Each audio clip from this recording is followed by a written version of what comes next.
DW Africa Link. Wars and conflict continue to displace people, and it is crucial that we don't overlook the issue. Today, let's discuss refugees and displaced persons in Malawi. Dzaleka Refugee Camp in Malawi was built for 10,000. It now holds over 50,000. And with UNHCR cutting funding, slashing staff, and warning of possible closure, the camp faces a deepening humanitarian crisis. Services are vanishing, food aid, healthcare, and education, while thousands are left in limbo with no clear path forward. Officials cite global funding shortfalls, but the silence around Dzaleka raises urgent questions. What happens when the world stops watching? And who protects refugees when the system built to shelter them begins to disappear?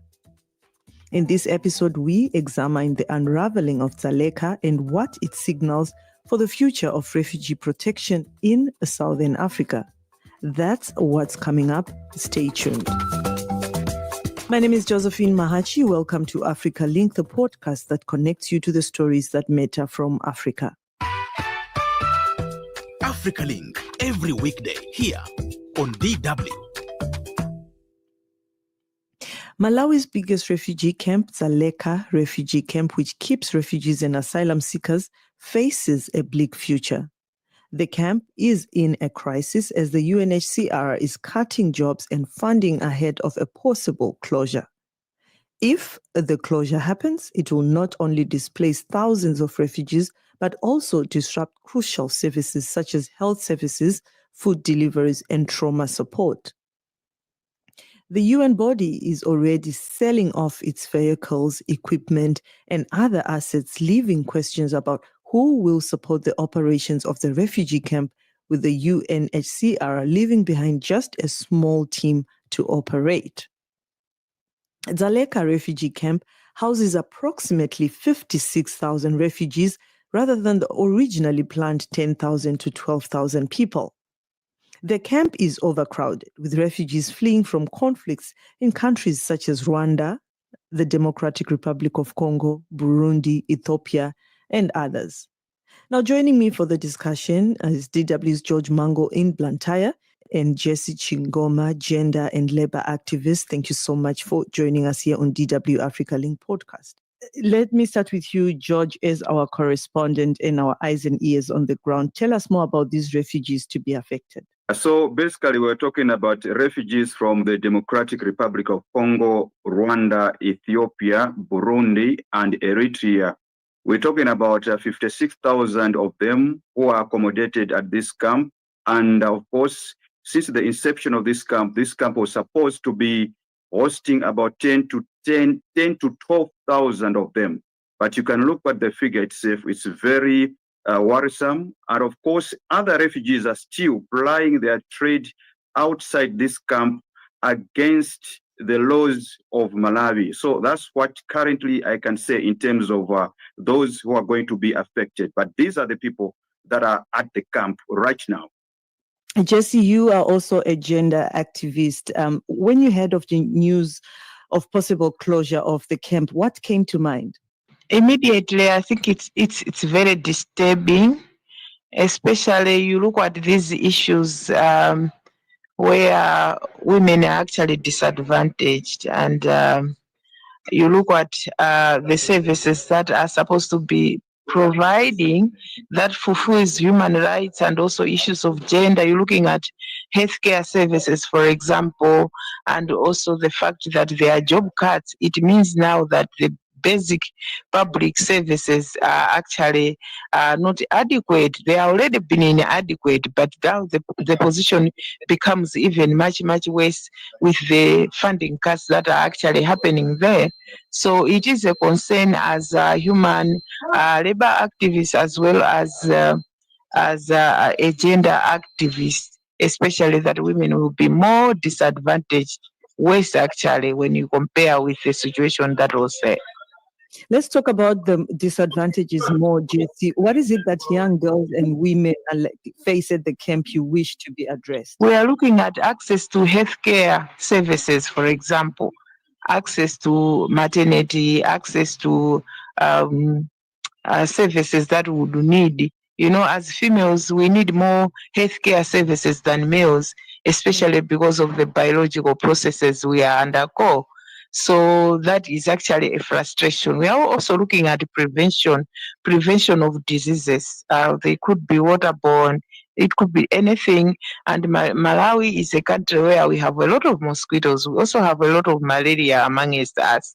And this is a frustration where you don't have proper care that is needed, especially as a human right for all, where more women are actually very vulnerable. You are looking at access to maternity care, delivery of babies, care of babies, sexual reproductive health services, including information that will actually not be there because there are job cuts, people that are supposed to do that.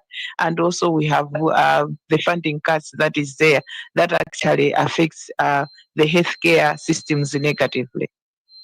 And George, just to come back to you to tell us also the take of UNHCR, the primary provider of support and protection for refugees on these developments.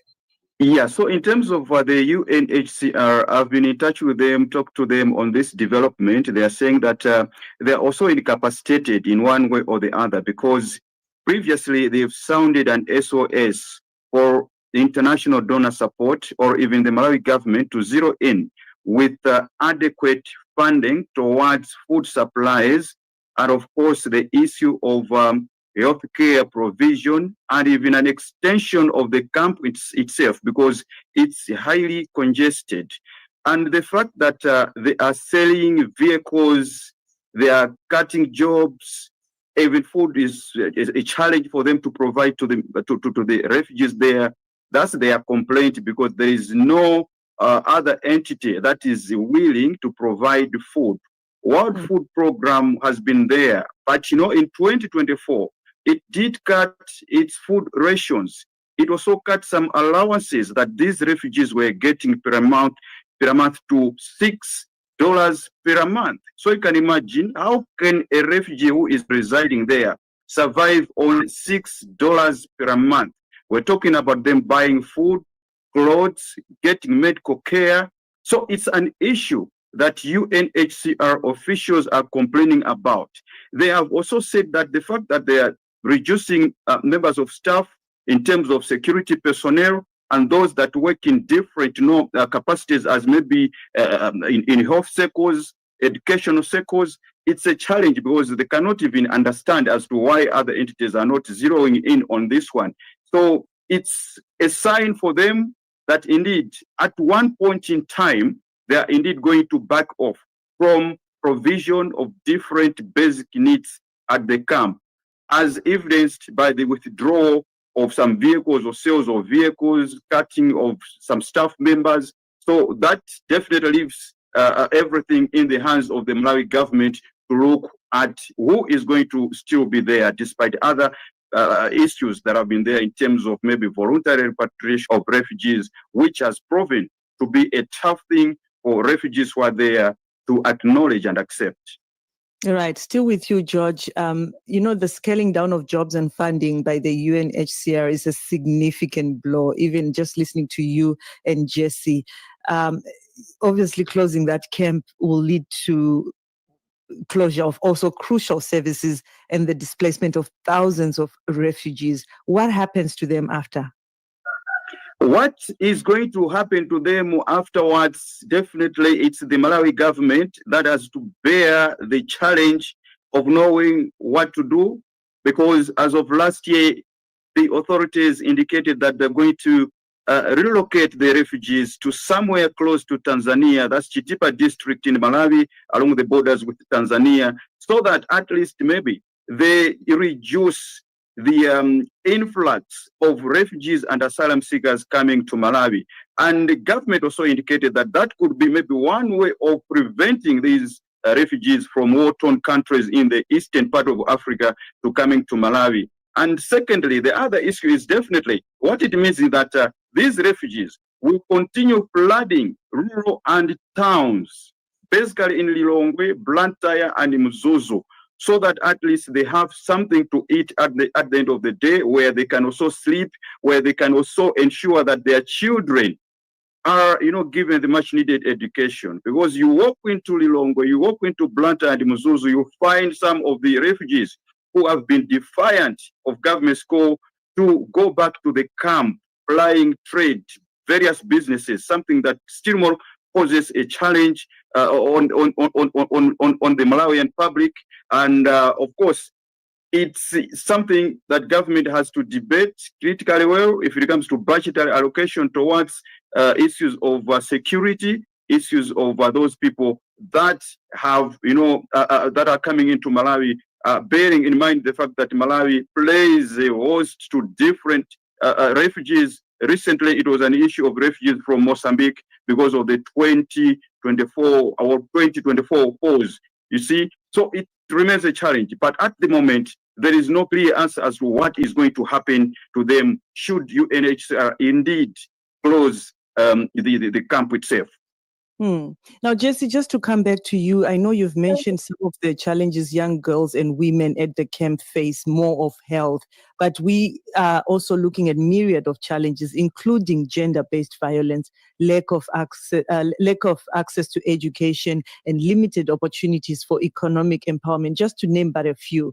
These issues need urgent attention to ensure the safety and well-being of the vulnerable groups. What should be done? And do you think the UNHCR is justified to scale down jobs and funding? It's not justified, especially that we have a very long list of challenges, and gender-based violence is one of the challenges that we have. Access to food, access to education, basic education, for example, and also the issues of congestion that are there.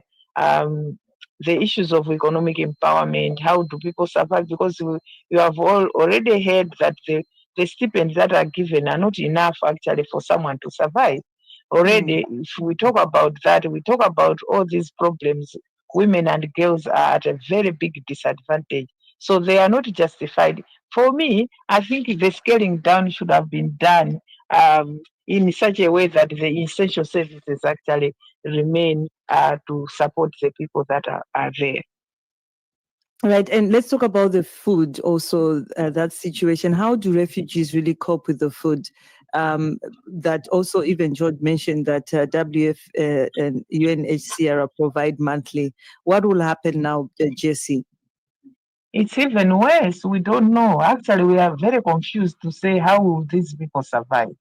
For me, I think essential things like food, water, health services, ensure that there are less cases of violence there. These are the critical, basic human rights issues that actually should actually be left so that people survive, and not the case as it is now.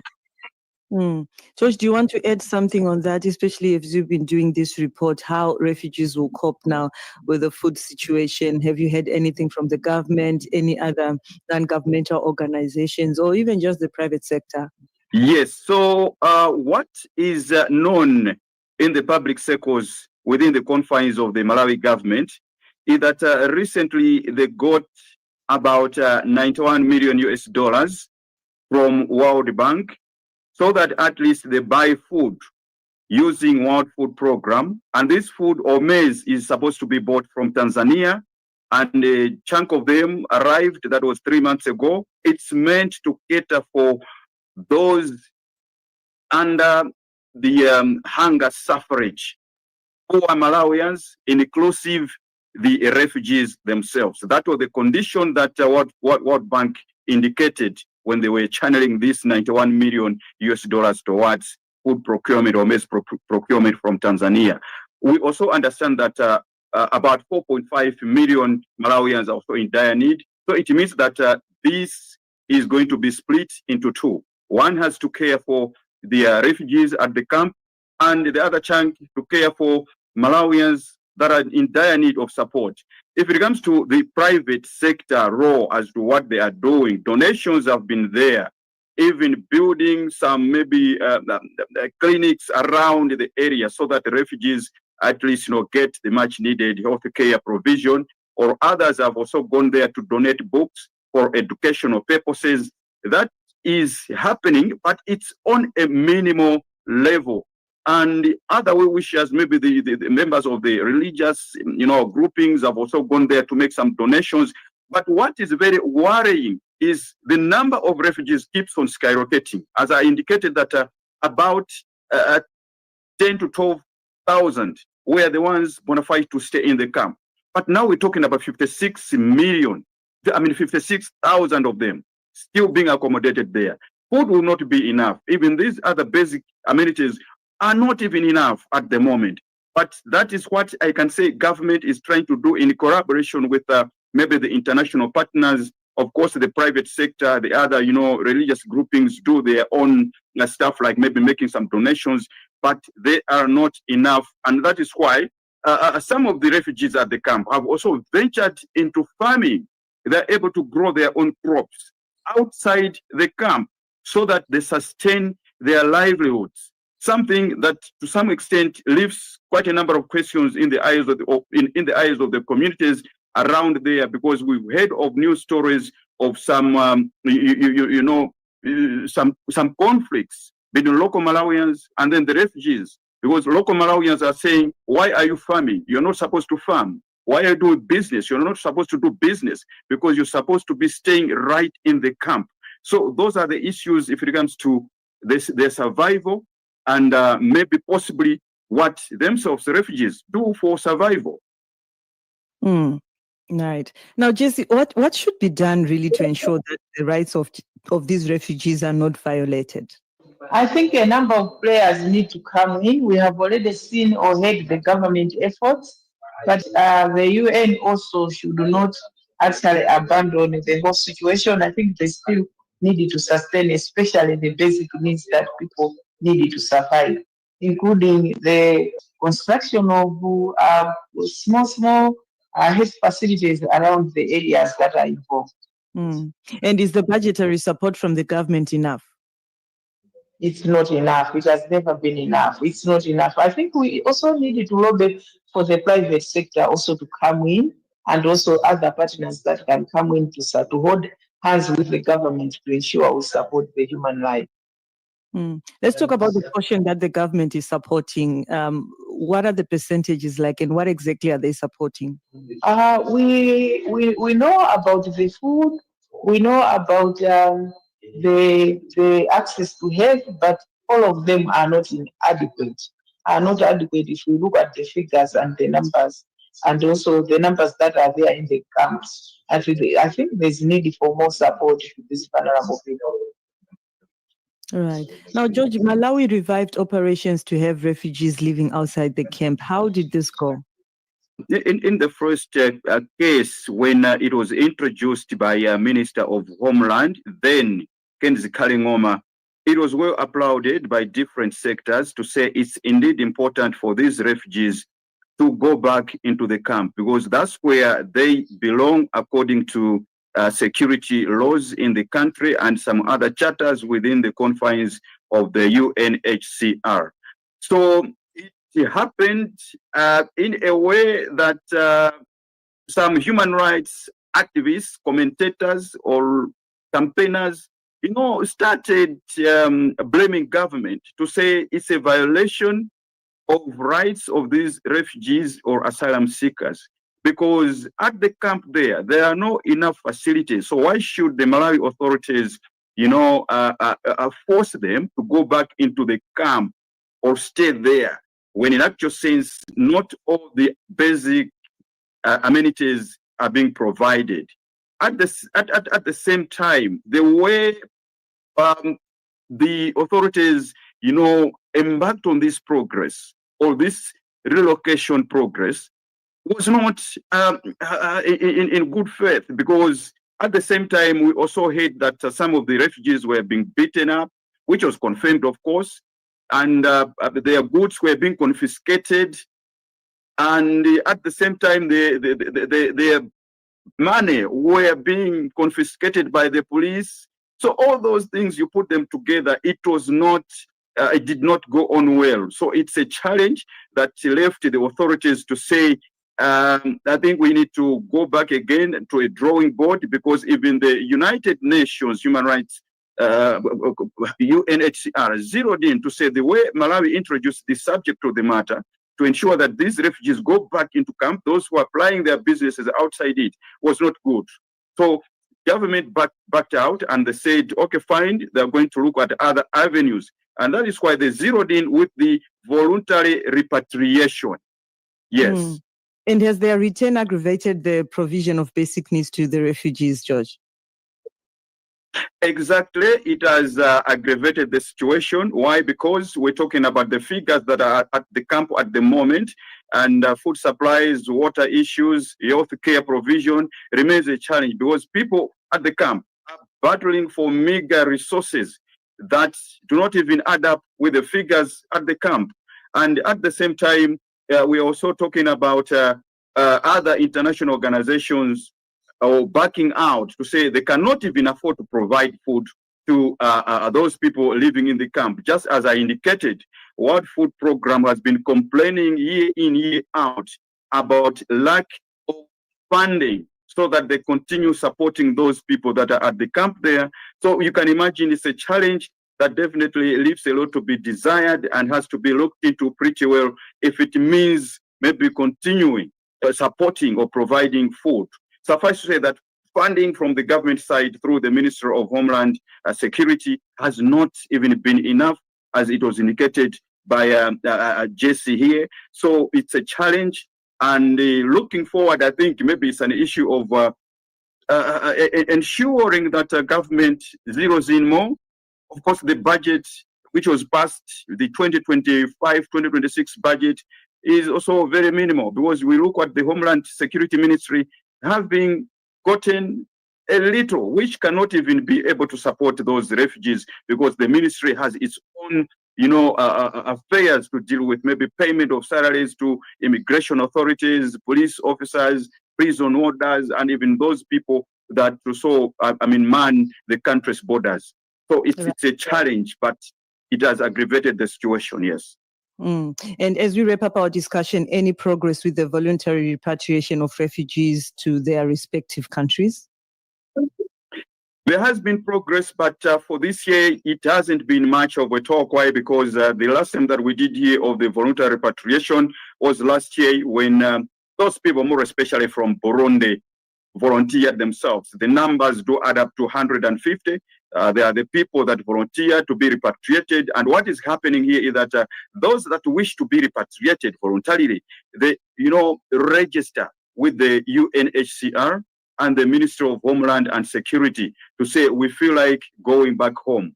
And of course, they also discuss with the respective countries, more especially Burundi, said that they are going to be given 3 months allowances once they arrive in Bujumbura, and others from Rwanda, once they arrive there, some allowances would be provided.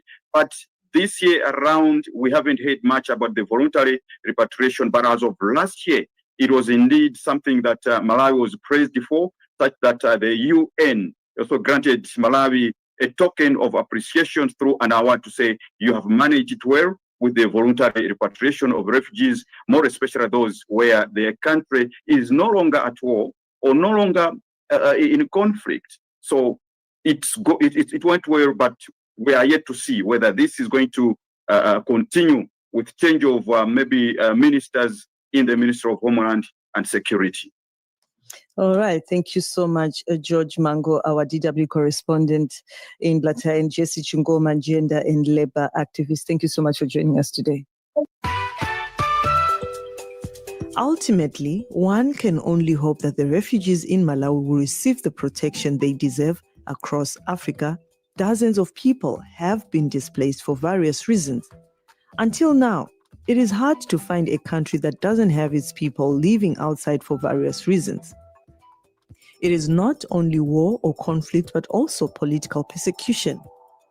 Will there ever be a time when people can live peacefully in their countries without fear of persecution? Only time will tell. That's it for this edition of Africa Link. Remember, you are not just a listener, but a crucial part of our community. Your engagement can shape the direction of our discussions and contribute to finding solutions to the refugee crisis. We value your insights and encourage you to share your thoughts with us. Together, we can make a difference. Remember, you can find all of the Africa Link podcast episodes on Spotify and Apple or wherever you listen to your podcasts from. This episode was co-produced and edited by Isaac Mugabi. My name is Josey Mahachi. Thanks for listening. Until the next one, it's bye for now.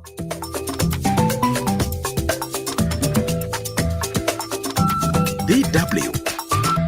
Made for Minds.